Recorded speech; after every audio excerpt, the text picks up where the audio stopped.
Jones.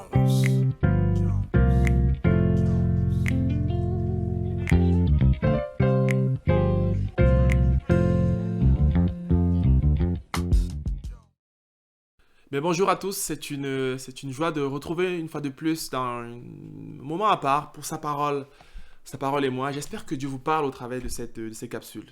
Je reste convaincu que c'est vraiment ce dont on a besoin durant cette période, c'est de faire preuve de sagesse. Euh, je le rappelle, dans Matthieu 10, verset 16, Jésus dira, voici, je vous envoie comme des loups au milieu des brebis. Euh, Soyez sages comme des serpents et innocents comme des colombes. Je me suis focalisé durant cette série sur la sagesse des serpents. Parce qu'il y a tellement de choses, à mon sens, à dire et à développer dessus. Je ne voudrais pas passer rapidement. Et je veux croire que dans tous les problèmes auxquels on est confronté, l'une des réponses, et la réponse à 80%, c'est toujours la sagesse. La sagesse, c'est la façon dont vous pensez, c'est la façon dont vous appliquez certaines connaissances face aux situations concrètes. Un pays est développé par la sagesse. Une maison est prospère par la sagesse. Une église grandit et est bénie par la sagesse de Dieu et par la puissance de Dieu. C'est pour ça que la Bible nous dit que le Saint-Esprit est un esprit de sagesse. Alors, au travers de ces capsules, ce que je veux, c'est susciter en vous cette sagesse de Dieu et vous inciter à prier et à développer cette façon de penser qui vous permettra de faire face aux différents défis auxquels vous êtes confrontés. Parce que, à cause du péché qui est dans ce monde, nous serons confrontés toujours et sans cesse à des défis et des difficultés. Et aujourd'hui, j'aborde un nouveau sujet avec vous sur la sagesse des serpents. Et cette sagesse et le titre de cette capsule, ce sera Fais preuve de flexibilité. Fais preuve de flexibilité. Le serpent, c'est un animal qui est flexible. Il saute, il s'arrête, il peut avancer de manière latérale, de manière verticale, de manière horizontale. Il peut se déplacer dans tous les sens.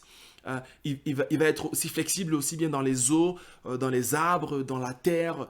C'est un animal qui a une forte capacité d'adaptabilité et de flexibilité. Et je voudrais vous inviter aujourd'hui à devenir moins rigide et plus flexible. Parce que s'il y a une chose qui est certaine ici-bas, c'est que les choses changent. L'une des certitudes qu'on a, c'est que rien n'est statique. Et si on reste rigide, on ne sera pas capable de faire preuve d'adaptabilité et de s'adapter dans le contexte qui évolue avec nous et qui change. L'église d'aujourd'hui ne sera pas l'église dans 10 ans, 20 ans ou 30 ans. Les entreprises d'aujourd'hui ne seront pas les mêmes entreprises peut-être dans 30 ans, 20 ans ou 50 ans. Plusieurs d'entre nous, on connaît les tout premiers téléphones. Moi, j'ai un téléphone ici avec moi. Vous connaissez certainement le célèbre 3310, sans forcément citer la marque. On connaît tous ces téléphones qui, il y a là 15 ans, étaient à la pointe de la technologie et étaient les téléphones les plus vendus au monde. Mais aujourd'hui, parce qu'ils n'ont pas su peut-être être rapidement flexibles, sans jugement bien sûr, ils se sont fait dépasser par d'autres. Aujourd'hui, on parle souvent des secteurs qui sont disruptifs, comme disent un peu les Américains. Ce sont ceux qui cassent les codes, qui se réinventent, qui font des choses de manière nouvelle, des choses totalement innovantes, et qui vont un peu casser les codes anciens, parfois avec un peu d'orgueil, c'est pas ce qu'on veut, mais ils répondent de manière nouvelle aux exigences d'aujourd'hui.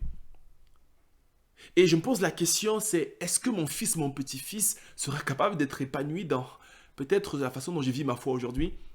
C'est la raison pour laquelle Dieu, de génération en génération, lève des hommes et des femmes différents afin d'adapter le message. Et si on ne s'adapte pas, on passe à côté de quelque chose de particulier. Lisez avec moi Matthieu chapitre 18 au verset 3. Matthieu chapitre 18, verset 3, c'est Jésus qui dit « Je vous le dis en vérité. Si vous ne vous convertissez pas, si vous ne devenez pas comme les petits-enfants, vous n'entrerez pas dans le royaume des cieux. C'est pourquoi celui qui est humble, c'est pourquoi celui qui se rendra humble comme ce petit enfant sera le plus grand dans le royaume des cieux. » Jésus nous dit quelque chose d'extraordinaire. Il nous dit que pour entrer dans le royaume des cieux, il faut se convertir. Pour entrer dans la présence de Dieu, il faut se convertir. Pour être grand dans ce monde, Il faut être humble comme un enfant. Il faut changer notre cœur. Se convertir, c'est renoncer peut-être à notre façon de penser d'avant. C'est arrêter de marcher d'une certaine direction et essayer de marcher dans une autre. C'est accepter le fait qu'on peut se tromper, remettre en question toute une histoire, toute une vie. Peut-être c'est l'une des raisons pour lesquelles plusieurs statistiques montrent que les femmes se convertissent plus que les hommes. Parce que peut-être les hommes sont beaucoup plus orgueilleux que les femmes. Pas parce qu'elles sont plus sensibles au Saint-Esprit, j'en sais rien, peut-être aussi. Mais notre orgueil nous empêche parfois d'être flexibles. Et la flexibilité est ce synonyme d'adaptabilité et de changement. Et quand Jésus dit à ses disciples, je vous envoie comme des brebis au milieu des loups, soyez sages comme des serpents, il aurait pu également dire, soyez flexibles comme des serpents. Parce que vous arriverez peut-être dans une ville où les gens voudront simplement que vous, au lieu de prêcher, que vous priez juste pour eux. Si vous n'avez connu que la prédication, alors vous ne savez pas prier, vous ne pourrez pas être adapté face à la situation. Vous arriverez peut-être dans un autre endroit où les gens ne vous demanderont pas de miracles, ils voudront juste que vous les enseigniez la parole de Dieu et la pensée de Dieu. Alors il faudra simplement leur communiquer la pensée de Dieu. Il faudra aussi peut-être être flexible et croire au miraculeux.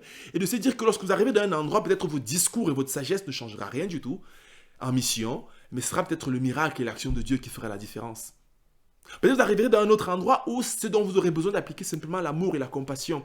Vous aurez beau prêcher un évangile théologiquement correct et juste, vous aurez beau faire les miracles, ce que les gens voudront, c'est peut-être que vous soyez présents et compatissants vis-à-vis d'eux.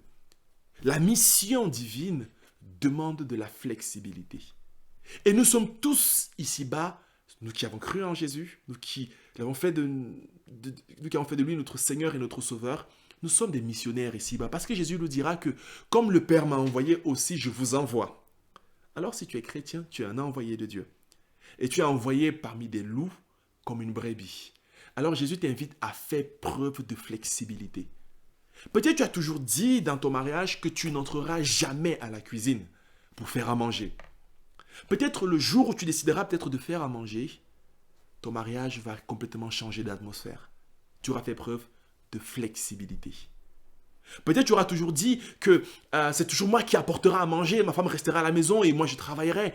Et c'est une bonne chose, c'est louable. Peut-être pour changer quelque chose, il faudra peut-être faire preuve de flexibilité.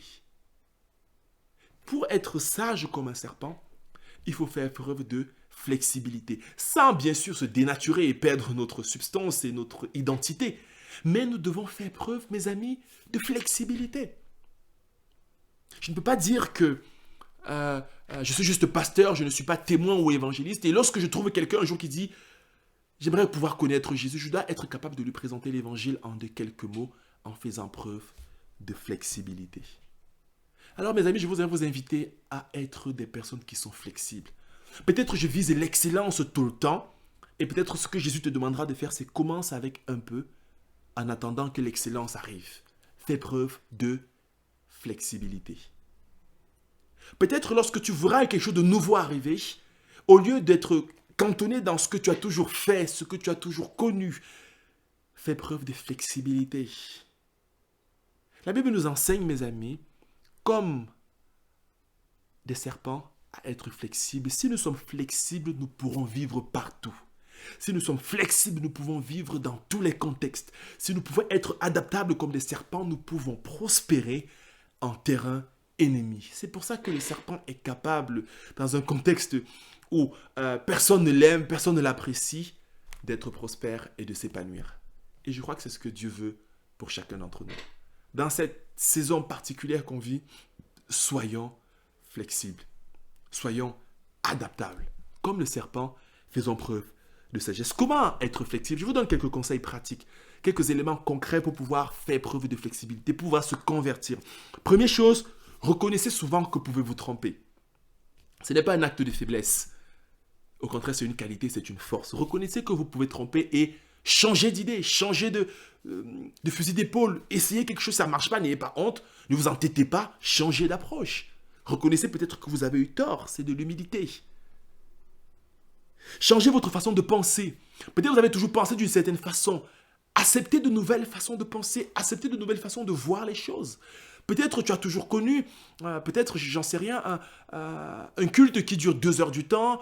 Accepte peut-être que le culte fasse 1 heure ou 15 minutes. Ou bien peut-être tu as toujours connu un culte qui fait 1 heure pile poil. Accepte peut-être qu'il change. Soyons flexibles, soyons sensibles à ce que Dieu peut nous faire. Ne soyons pas rigides. Acceptons, troisièmement, de nouvelles idées. Les nouvelles choses parfois nous bousculent. Mais soyons capables de les accepter. Parce que ce sont les nouvelles choses qui font avancer les choses. Sans des nouvelles idées, nous n'aurions pas de smartphone. Sans de nouvelles idées, nous n'aurions pas cette caméra. Sans de nouvelles idées, nous ne pourrions pas faire des cultes en ligne. Sans de nouvelles idées, nous n'aurons pas pu oser de nouvelles choses. Sans de nouvelles idées, nous n'aurons pas fait des avancées technologiques. Acceptons ce qui est nouveau sans avoir peur de perdre.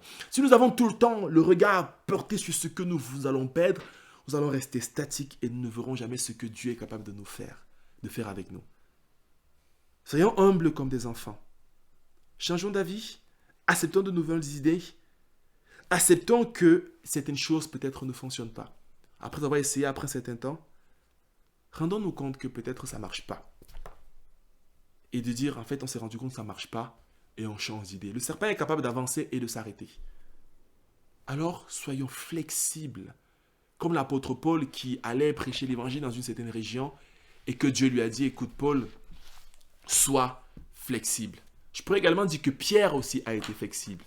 Pierre disait que je ne peux pas aller manger ces jeunes païens. Non, je ne peux pas manger des viandes sacrifiées, je ne peux pas manger des serpents et des reptiles, je ne peux pas. Il disait que non, je ne peux pas non plus aller prêcher l'évangile aux non-juifs.